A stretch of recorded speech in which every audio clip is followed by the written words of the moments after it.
اللهم صل على محمد وآل محمد. أعوذ بالله السميع العليم من الشيطان الرجيم. بسم الله الرحمن الرحيم. الحمد لله رب العالمين، والصلاة والسلام على أشرف الأنبياء والمرسلين سيدي وحبيبي ونور قلبي، طب القلوب ودوائها وعافية الأبدان وشفائها ونور الأبصار وضيائها أبي القاسم محمد صلى على محمد وآله وعلى أهل بيته الطيبين الطاهرين المعصومين الذين ذهب الله عنهم الرجس وطهرهم تطهيرا. اللهم صل على محمد وآل محمد. قال الله سبحانه وتعالى في محكم تنزيله: يسألونك ماذا ينفقون قل ما أنفقتم من خير فللوالدين والأقربين واليتامى والمساكين وابن السبيل وما تنفقوا من خير فإن الله به عليم. صدق الله العلي العظيم. اللهم صل على محمد وآل محمد. عباد الله، أوصيكم ونفسي بتقوى الله. My dear brothers and sisters, Assalamu alaikum wa rahmatullahi ta'ala wa barakatuh. First and foremost, our gratitude goes to Allah subhanahu wa ta'ala for giving us another day to live and be on this earth, when He could easily decide to take our lives away without anybody asking Him anything. But with His mercy, He gave us another day to live. Our gratitude to Allah subhanahu wa ta'ala for such blessing. And of all those blessings, Allah granted us more blessing on a day such a Friday, that He gave us the tawfiq to come and perform one of the best action on Friday, which is Salat al-Jum'ah. When many people are being deprived from this blessing for one reason or another, but of all those reasons, we are given the opportunity to perform this Friday prayer. Ya Allah, we thank You for that blessing. And we thank Allah subhanahu wa ta'ala for many other blessings that we cannot even remember. All the gratitude goes to Allah, and our salutation and respect goes to our dear leader, our example, our prophet, the Habibullah. May the peace and blessing of Allah be upon him, and Nabiyul Mustafa Muhammad. Allahumma salli ala. And also send our salutation and respect to our Imams, the leaders after Rasulullah, the progeny of the Prophet, the chosen ones, the trusted ones with the knowledge of Allah and the Prophet. May the peace and blessing of Allah be upon all of them. Allahumma salli ala Muhammad. My dear brothers and sisters, another Friday to remind one another about taqwallah. One of the key points of every Jum'ah is to remind one another about taqwallah. In other words, to renew our vow to Allah as a true servant of Allah subhanahu wa ta'ala. And that is why every Jum'ah is must upon the Imam of Jum'ah to remind all of us, first and foremost himself, and the audience about what? About taqwallah subhanahu wa ta'ala. And the best way to do that is to go to the book of Allah subhanahu wa ta'ala. Allah subhanahu wa ta'ala tells us in Surah Al-Qasas that about how important taqwa could be. Because many of the time, when we talk about taqwa, having Allah in mind, having Allah, feeling the presence of Allah around you, many of the time we think all of this is about Yawm al-Qiyamah. When I die, Allah gave me Jannah. But we don't feel the importance of taqwa in this world. But the Quran tells you that That is absolutely misconception about Islam. The Quran tells you that if you and I are to be ones of those who fear Allah, Allah said there is so much benefit you can gain in this world. Ya Allah, what are they? Allah tells you in Surah Al-Qasas, verse 85 to 83. Surah Al-Qasas, verse 83. What did Allah say? Ya ayyuhalladhina amanu. Those of you who believe, Allah is telling you, mu'mineen. In tattaqullah. Now look at the ayah talking to the mu'mineen. And it tells them, you mu'minun, you are not at the level of taqwa yet. Right? But if you are to elevate spiritually to the level of taqwa, Allah said, let me tell you what is waiting for you. What are they? It's a yaj'al lakum furqana. Allah said, the moment you enter that level of taqwa, I guarantee you something called furqan. Ulama tafsir, what's the meaning of furqan? Al-furqan is the knowledge Allah gives to the muttaqeen, where during the most critical situation, you can tell what is right and wrong, and you can decide without having to have a problem. How many of us have been into a situation and you lost? Should I do it or not to do it? Is it good or not?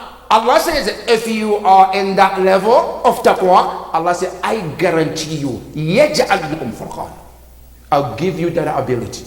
You can decide. You can see things. You can differentiate between right and wrong. And that critical moment, Allah said, not only that, that says, وَيُكَفِّرْ عَنْكُمْ سَيِّئَاتِكُمْ. The second thing, Allah said, we will forgive your major sins too. That's be muttaqi. Not only that, Allah said, not only that, وَيُكَفِّرْ عَنْكُمْ سَيِّئَاتِكُمْ وَيَغْفِرُ لَكُمْ. Then Allah said, وَاللَّهُ ذُو الْفَضْلِ الْعَظِيمِ. Allah said, more grace and blessing are waiting for you. All of this if you are muttaqi. That's why taqwa is very important. There is so much we lose when we are not practicing taqwa. May Allah subhanahu wa ta'ala bless us to do the taqwa, ya Rabbal Alameen. Ya Allah, help us every time to see your prayer, to feel your presence, and to always have you in mind, ya Rabbal Alameen. Brothers and sisters, our khutbah today is about the verse in Surah Al-Baqarah, verse 215, where it talks about where should a mu'min spend their wealth. How, as a Muslim, how do I spend my wealth? In other words, Allah bless me with things. I want to spend it. What is the way that if I do, it pleases Allah subhanahu wa ta'ala? That is our topic for today. And this comes as an answer from Allah, which was posted by a companion of Rasulullah sallallahu alayhi wa alihi wa sallam.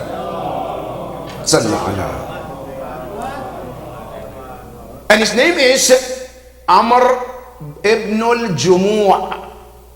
Amr ibn al-Jumu'ah, or al-Jumu'ah in some narrations, was a companion of the Prophet. This Amr was one of the wealthiest companions, very rich, and was an old man too, but a wealthy man. One day he came to Rasulullah, said, Ya Rasulullah, Allah has blessed me with so much. But Ya Rasulullah, I want you to tell me, what are the best way to spend my wealth? That in that way, Allah is pleased, and also I get the thawab from Allah. Then this ayah was revealed in answering his question. But before I answer the question, there is something very important to know. And that is why this is important. Why is it important? For you and I to know that wherever Allah bless us, it's supposed to be spent in a certain way, not the other way. Why is it important? The hadith of Rasulullah sallallahu alayhi wa alihi wa sallam, Allahumma salli ala, tells you why this is important. The hadith comes that Rasulullah said, لا يمر المرء على الصراط يوم القيامة حتى يسأل عن أربع.